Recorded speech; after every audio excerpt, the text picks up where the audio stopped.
अनुसार घायल की सहायता करने वाले व्यक्ति से कोई पूछताछ नहीं की जाती। सही समय पर प्राथमिक उपचार से बच सकती है घायल व्यक्ति की जान। घायल व्यक्ति की सहायता अवश्य करें।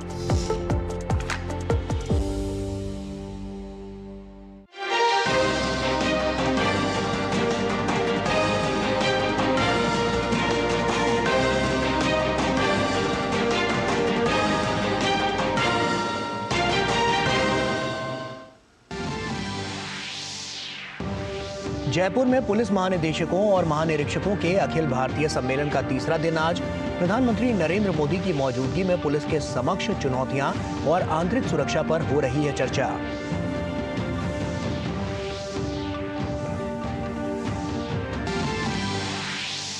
पश्चिम बंगाल में ईडी टीम पर हमले के आरोपी टीएमसी नेता शेख शाहजहां को लेकर बीजेपी आक्रामक। राज्यपाल से मिले पश्चिम बंगाल भाजपा अध्यक्ष सुकांत मजूमदार। प्रदेश में बिगड़ती कानून व्यवस्था की स्थिति को लेकर तत्काल निर्णायक कार्रवाई करने की मांग।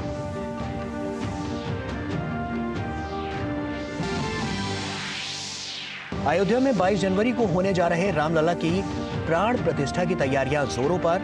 श्री राम मंदिर निर्माण समिति के अध्यक्ष नृपेंद्र मिश्रा ने मंदिर मार्ग, गेट और श्रद्धालुओं के लिए बनाई गई कैनोपी समेत निर्माण कार्यों का किया निरीक्षण। कहा, अंतिम चरण में तैयारियां।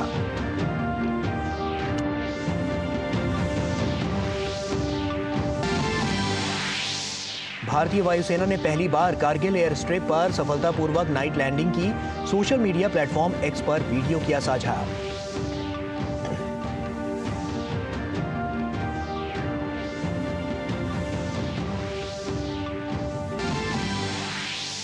बांग्लादेश में आम चुनाव के लिए मतदान जारी। विपक्षी दलों के बहिष्कार के बीच 300 सीटों के लिए 1970 उम्मीदवारों के भाग्य का होगा फैसला।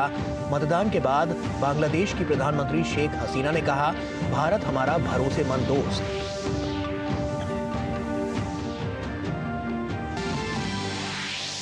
दिल्ली एनसीआर समेत पूरे उत्तर भारत में शीतलहर का कहर जारी। पंजाब, हरियाणा, चंडीगढ़, दिल्ली और राजस्थान में ठंड की भीषण स्थिति बने रहने का अनुमान।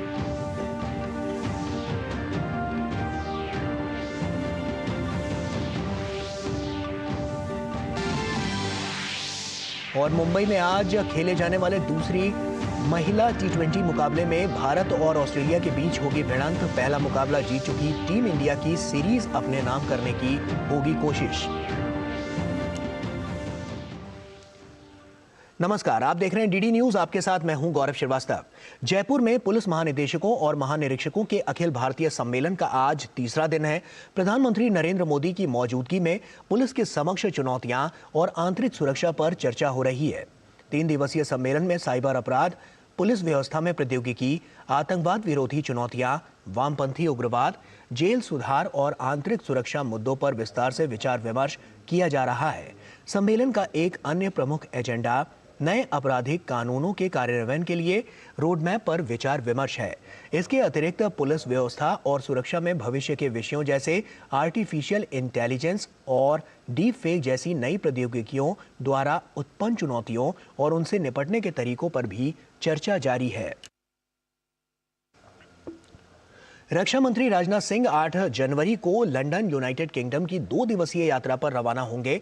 उनके साथ रक्षा मंत्रालय का एक उच्च स्तरीय प्रतिनिधि मंडल भी होगा, जिसमें डीआरडीओ, सेवा मुख्यालय, रक्षा विभाग और रक्षा उत्पादन विभाग के वरिष्ठ अधिकारी शामिल होंगे।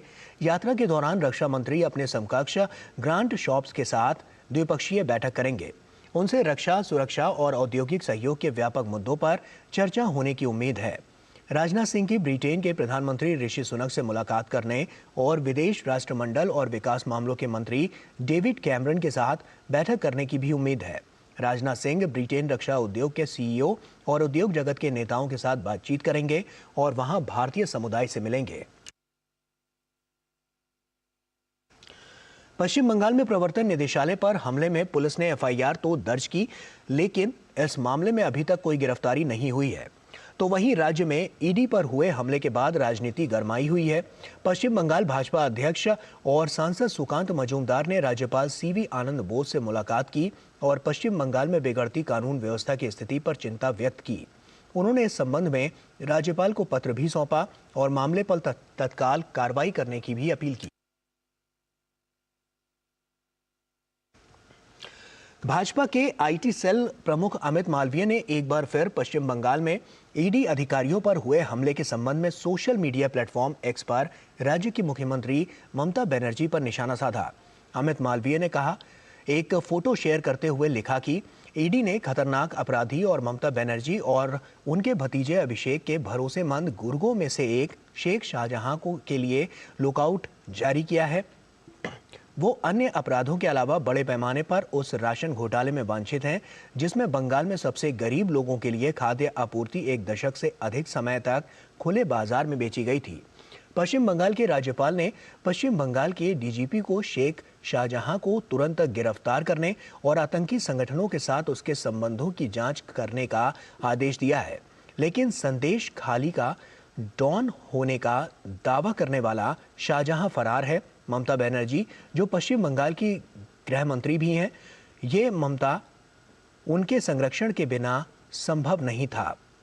अपराधियों को बचाने का ममता का ट्रैक रिकॉर्ड रहा है। बोगतुई नरसंहार के तुरंत बाद ममता बनर्जी अपनी आधिकारिक कार में आरोपी अनुब्रोतो मंडल के साथ घूमती नजर आई थी। इसमें कोई संदेह नहीं है कि शेख शाहजहां जहां भी हो उनके संरक्षण में है। लेकिन जैसे वो अनुब्रोतो को नहीं बचा सकी, वैसे ही वो शाहजहां को भी नहीं बचा पाएंगी। अपराध पर बना उसका खून से लथपथ साम्राज्य ढह रहा है और केंद्रीय एजेंसियों को सौंपने का निर्देश देना चाहिए।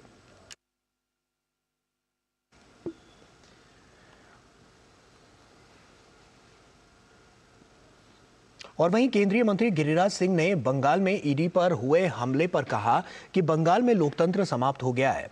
बंगाल की सीएम ममता बनर्जी लोकतांत्रिक न होकर तानाशाह की भूमिका में है।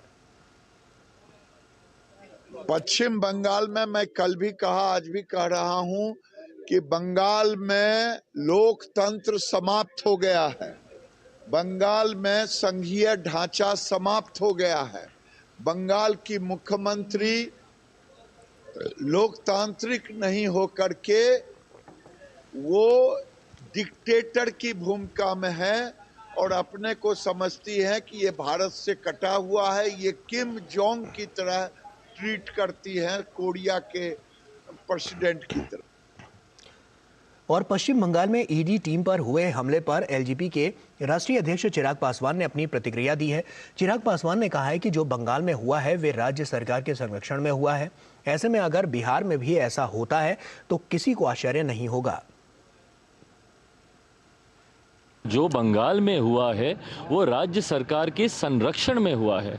जिस तरीके से ईडी के अधिकारियों के ऊपर इस तरीके से हमला वहां पर किया गया है, बिना राज्य सरकार के संरक्षण के सुनियोजित तरीके से इसको अंजाम दिया गया है। ऐसे में यकीनन बिहार में भी इस तरीके की घटना घटे तो किसी को आश्चर्य नहीं होगा, क्योंकि जिस तरीके से बिहार के भी कई नेताओं के ऊपर ईडी का शिकंजा कसता जा रहा है, जिस तरीके से ये लोग जाने से बचने के तमाम तरीके के बहाने ढूंढने का काम कर रहे हैं, तो ऐसे में कल को अगर ईडी की टीम यहाँ पर आती है इनके ऊपर कार्रवाई करने के लिए, तो यकीनन यहाँ पे भी उस तरीके की घटना घट सकती है।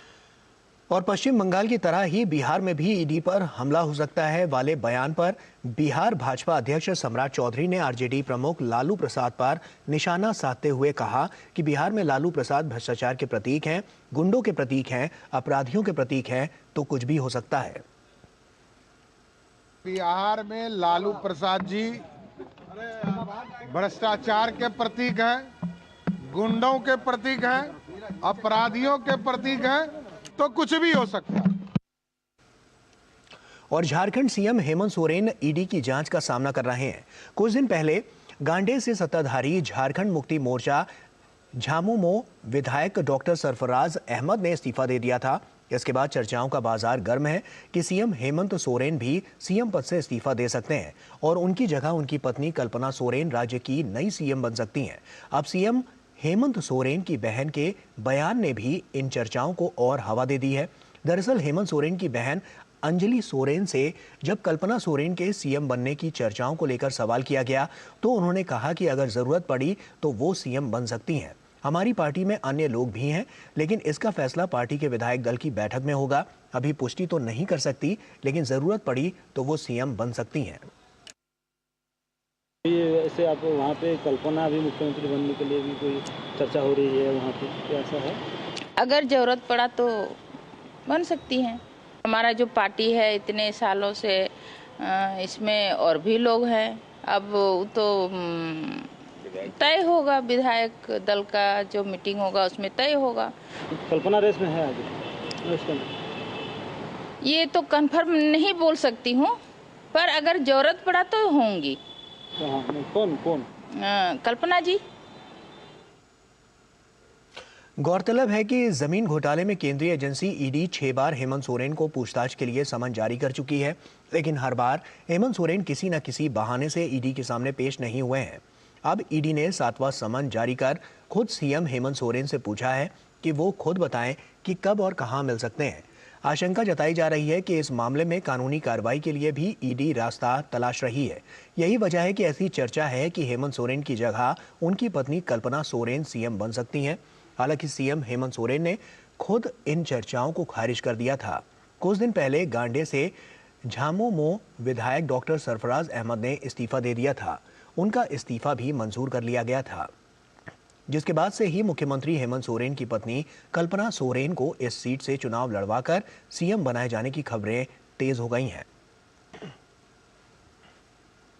और वहीं इस बीच इंडी गठबंधन में संयोजक के मामले में चल रही माथापच्ची पर भाजपा सांसद रविशंकर प्रसाद ने टिप्पणी करते हुए कहा कि जब स्वार्थों का टकराव होता है और स्वार्थी गठबंधन बनता है तब तो ये वाजिब है।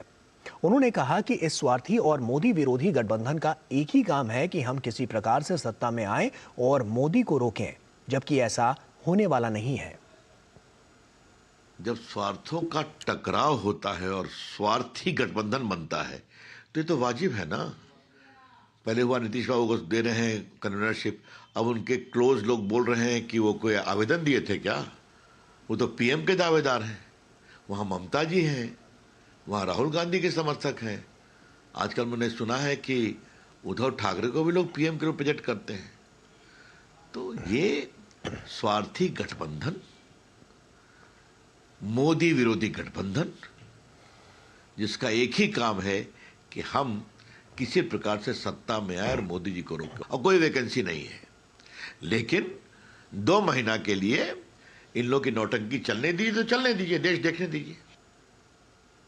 2 दिवसीय तमिलनाडु ग्लोबल इन्वेस्टर्स मीट 2024 का आज चेन्नई में शुभारंभ हुआ। तमिलनाडु वैश्विक निवेशक सम्मेलन का लक्ष्य राज्य को 2030 तक 1 ट्रिलियन अर्थव्यवस्था तक पहुंचने की दिशा में आगे बढ़ाना है। केंद्रीय वाणिज्य मंत्री पीयूष गोयल और मुख्यमंत्री एमके स्टालिन उद्घाटन समारोह में शामिल हुए। इस अवसर पर केंद्रीय मंत्री पीयूष गोयल ने भारत की परिवर्तनकारी विकास यात्रा पर प्रकाश डाला, जिसमें देश की नाजुक अर्थव्यवस्था से विश्व स्तर पर 5वीं सबसे बड़ी अर्थव्यवस्था बनने की प्रगति का उल्लेख किया। उन्होंने प्रधानमंत्री नरेंद्र मोदी द्वारा हाल ही में तमिलनाडु में 20,000 करोड़ रुपए की परियोजनाओं के उद्घाटन पर भी प्रकाश डाला। शिखर सम्मेलन के दौरान तमिलनाडु सेमीकंडक्टर और उन्नत इलेक्ट्रॉनिक्स नीति का अनावरण किया गया। मुख्यमंत्री एमके स्टालिन और केंद्रीय वाणिज्य एवं उद्योग मंत्री पीयूष गोयल ने संयुक्त रूप से श्री पेरनबुदूर में फर्स्ट सोलर की लंबवत एकीकृत सौर विनिर्माण सुविधा का उद्घाटन किया। निवेशक शिखर सम्मेलन का प्राथमिक उद्देश्य कुल 5 लाख करोड़ रुपए का निवेश आकर्षित करना है, जबकि पिछले संस्करण में क्रमशः 2.42 लाख करोड़ और 3 लाख करोड़ जमा हुए थे। तीसरे संस्करण में पहले से अधिक निवेश की उम्मीद है। तमिलनाडु ग्लोबल इन्वेस्टर्स मीट 2024 में 170 वक्ताओं सहित 50 देशों के 450 से अधिक प्रतिनिधि शामिल हैं। The strength of India, the strength of a Viksit Bharat lies in strong pillars, which are the 28 states and the 8 union territories of India.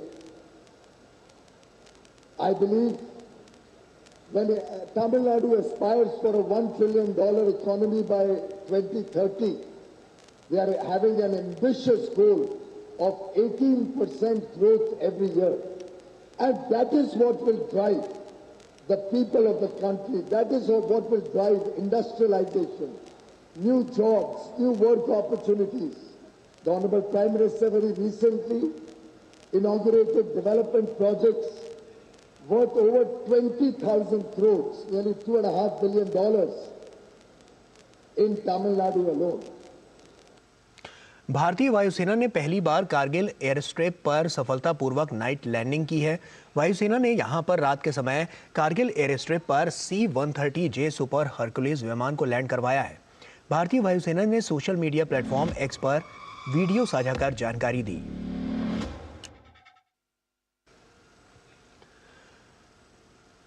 Bharatiya Janata party ने राज्यसभा में आगामी द्विवार्षिक चुनावों में सिक्किम की एक सीट के लिए दोरजी शेरिंग लेप्चा को उम्मीदवार बनाया है।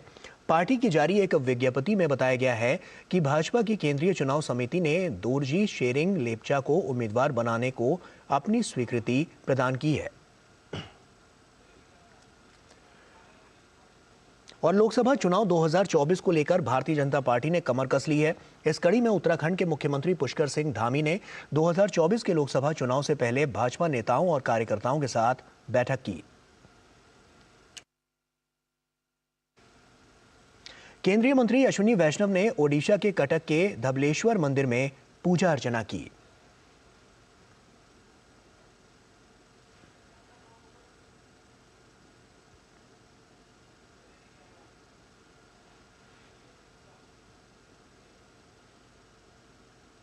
और आइए अब आपको लिए चलते हैं रामनगरी अयोध्या।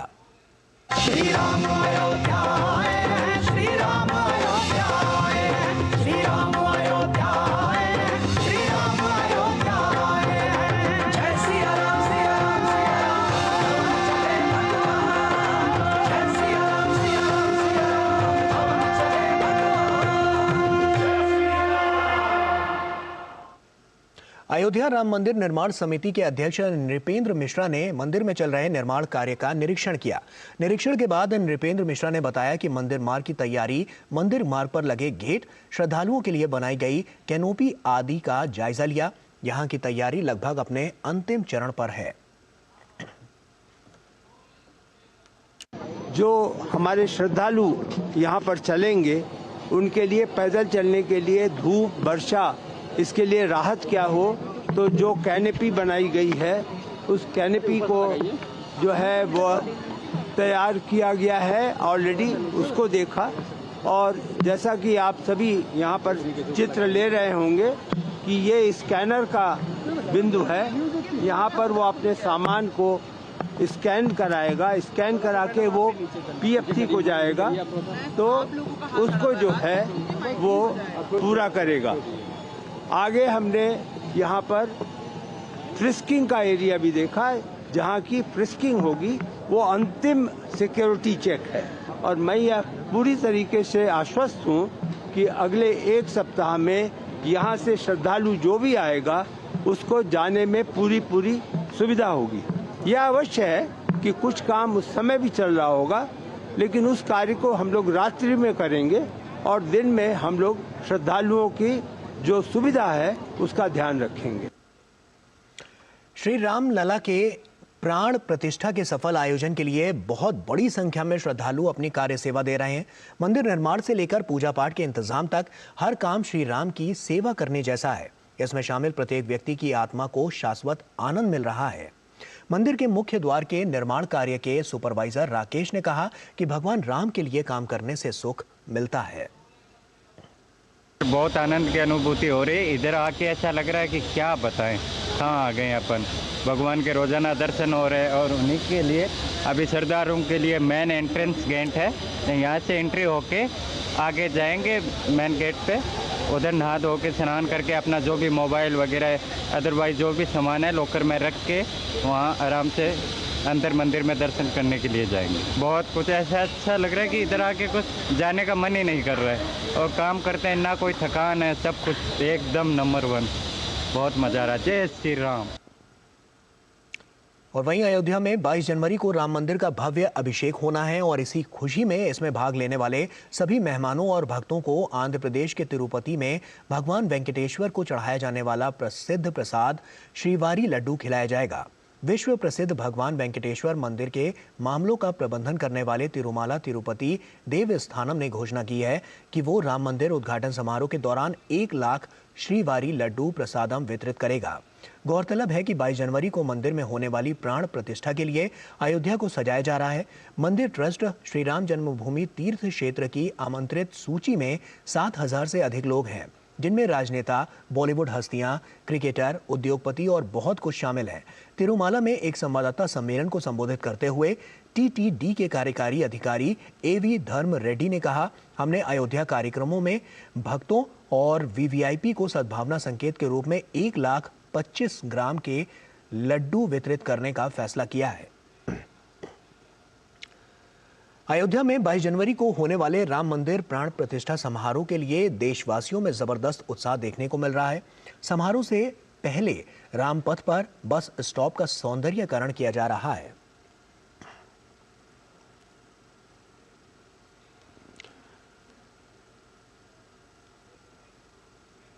रामलला प्राण प्रतिष्ठा की तैयारियां जोरों पर चल रही हैं। रामलला के विग्रह को 1008 छिद्रों वाले कलश से स्नान कराया जाएगा।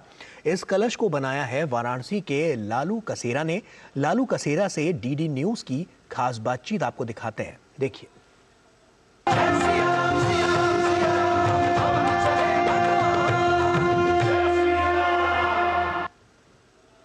काशी का काशीपुरा और ये हैं लालू कसेरा, अपने काम में तल्लीन हैं, भगवान राम का काम कर रहे हैं। जो प्राण प्रतिष्ठा होनी है 22 जनवरी को, उसी की तैयारी में ये भी लगे हुए हैं जो इनसे हो सकता है। क्या क्या काम आप कर रहे हैं जो राम जन्मभूमि की प्राण प्रतिष्ठा के लिए? हमारा नाम लालू कसेरा है। हम रामलला जी के लिए झारी और तष्टा अर्घी बना रहे हैं, वाइट मेटल में, जर्मन सिल्वर जिसको बोलते हैं। तो उसकी क्या खासियत है, किस चीज़ का बनाया है? तो 1008 छेदा करवाए हुए हैं। इसमें कुछ होगा गुरुजी का, ये तो हमें नहीं मालूम है, ये तो गुरुजन जानेंगे। तो ये कौन से गुरुजी ने आपको ये बनाने के लिए दिया है? ये लक्ष्मीकांत दीक्षित जी और श्री गजानंद जी, इन्होंने हमें ऑर्डर किया है। लक्ष्मीकांत दीक्षित जी वही गुरु हैं जो जाकर वहाँ प्राण प्रतिष्ठा कराएंगे काशी से पहुंचकर। उन्होंने ही इनको ये दिया है काम करने के लिए, जो रामलला के प्राण प्रतिष्ठा में क्या बताएं, अर्घी और तष्टा और झारी। इनकी पत्नी हैं सुमन जी। सुमन जी भी इस काम में लगी हुई हैं। सुमन जी, आप बताएंगे कि ये जो काम आप कर रही हैं, ये कैसा महसूस हो रहा है आपको? बहुत अच्छा महसूस हो रहा है। पहली बार अयोध्या से काम आए हम लोगों के लिए, करने के लिए, उसको करके हम लोगों को बहुत खुशी मिल रही है। तो क्या लिखा उसमें? उसमें लिखे हैं श्री राम जन्मभूमि प्रतिष्ठा महोत्सव अयोध्या सन्मत 2080। ये इसमें इन्होंने लिखा है, जो अर्घा कलसी बता रहे हैं लालू जी, उसको इन्होंने उसमें अंकित किया है, जो प्राण प्रतिष्ठा होनी है उसके बारे में और अयोध्या के बारे में जानकारी दी है। दोनों ही दंपति लालू और सुमन जी इस राम काज को कर रहे हैं काशी में और काशी के काशीपुरा में। कैमरा पर्सन दीपक गुप्ता के साथ doctor Harikesh Bahadur Singh Gautam, DD news, Varanasi. और प्रभु श्री राम की नगरी अयोध्या में 22 जनवरी को भगवान श्री राम के नव्य मंदिर में प्राण प्रतिष्ठा की सारी तैयारियां पूर्ण हो चुकी हैं। प्राण प्रतिष्ठा समारोह के लिए श्री राम जन्मभूमि तीर्थ क्षेत्र ने देश के हर क्षेत्र के विशिष्ट व्यक्तियों को कार्यक्रम में शामिल होने का निमंत्रण भेजा है। क्या क्या तैयारियां हैं प्राण प्रतिष्ठा कार्यक्रम की, कैसी होगी प्राण प्रतिष्ठा, क्या क्या होंगे अन्य अनुष्ठान, हमारे संवाददाता अश्विनी मिश्र ने विशेष साक्षात्कार किया है श्री राम जन्मभूमि तीर्थ क्षेत्र ट्रस्ट के महासचिव चंपत राय से। देखिए। प्राण प्रतिष्ठा का आयोजन ग्राउंड फ्लोर भूतल के गर्भगृह में होगा। तो भूतल तैयार हो गया है, गर्भगृह पूरी तरह से तैयार है। शेष पहली मंजिल फर्स्ट फ्लोर का काम चल रहा है, वो चलता रहेगा। प्राण प्रतिष्ठा किसी नए नूतन विग्रह की होगी। वो नूतन विग्रह बनकर तैयार हो चुका है। 3 विग्रह बन रहे थे, न्यासियों ने एक विग्रह का चयन कर लिया है। ग्राउंड फ्लोर पर गर्भगृह के दरवाजों पर और अन्य दरवाजों पर भी सोने की परत चढ़ाई जाना है। गर्भगृह के दरवाज़ों पर ये कार्य पूरा हो चुका है, शेष पर धीरे धीरे हो जाएगा।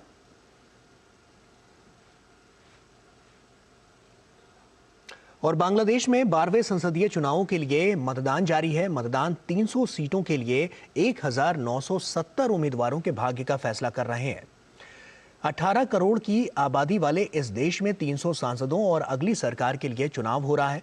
प्रधानमंत्री शेख हसीना ने ढाका में अपने मत का प्रयोग किया। सत्तारूढ़ पार्टी आवामी लीग अपने चौथे कार्यकाल के लिए 266 सीटों पर चुनाव लड़ रही है, जबकि शेष सीटों पर ये अपने गठबंधन के साझेदारों को उतारा है। शेख हसीना के नेतृत्व वाली आवामी लीग 2009 से सत्ता में है। संसद की मुख्य विपक्षी पार्टी जातीय पार्टी जेपी ने इस चुनाव में 265 उम्मीदवारों ने नामांकन किया था, लेकिन जातीय पार्टी के लगभग 26 उम्मीदवारों ने अपना नामांकन वापस ले लिया। और बांग्लादेश की प्रधानमंत्री शेख हसीना ने भारत बांग्लादेश संबंधों की सराहना की। India is our tested friend during our liberation war. They supported us. Not only that, after 75, when we lost, we two sisters, you can see, when we lost our whole family, father, mother, brothers, everybody, only we two survived. So they gave me shelter. So we have our best wishes to the people of India. Delhi NCR समेत पूरे उत्तर भारत में शीतलहर का कहर जारी है। मौसम विभाग ने पंजाब, हरियाणा, चंडीगढ़, दिल्ली और राजस्थान में ठंड की भीषण स्थिति बने रहने का अनुमान जताया है। ठंड से बचने के लिए लोग अलाव का सहारा ले रहे हैं। मौसम विभाग ने कहा कि 8 से 9 जनवरी को पश्चिम विक्षोभ के कारण स्थिति में थोड़ा सुधार होगा। हिमाचल में येलो अलर्ट जारी किया गया है। कई जगहों पर धुंध और कोहरे के चलते विजिबिलिटी काफी कम हो गई है। कम विजिबिलिटी की वजह से रेल सेवा के आवागमन पर प्रभाव पड़ा है।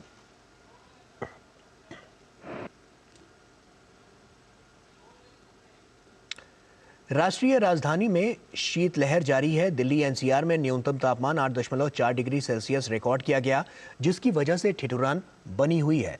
ठंड से बचने के लिए लोगों ने रैन बसेरों का आश्रय लिया है।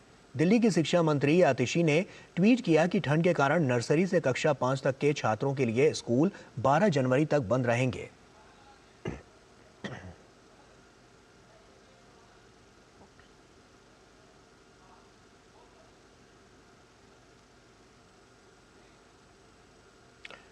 और शीतलहर को देखते हुए लखनऊ जिला प्रशासन ने कक्षा 8 तक के स्कूलों को 10 जनवरी तक बंद करने का आदेश दिया है। कक्षा 9वीं से 12वीं तक के लिए स्कूल सुबह 10 बजे से दोपहर 3 बजे तक खुले रहेंगे।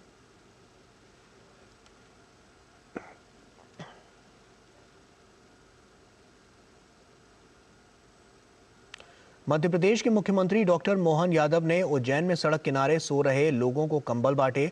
कंबल बांटने के बाद मुख्यमंत्री डॉक्टर मोहन यादव ने सभी अधिकारियों से ठंड में संवेदनशीलता दिखाते हुए लोगों की मदद करने का आग्रह किया।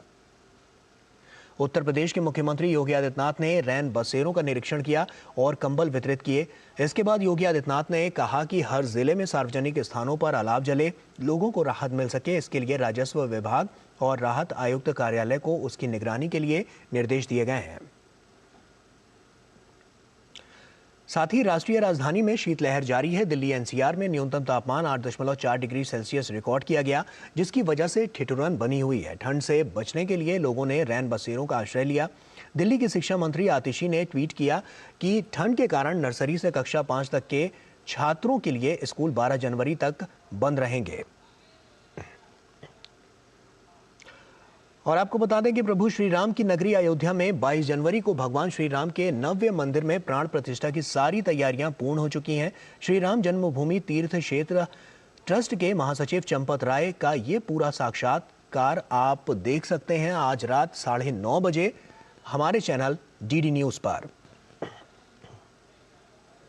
और इसी के साथ फिलहाल इतना ही। हमारी पूरी टीम को दीजिए इजाजत। नमस्कार।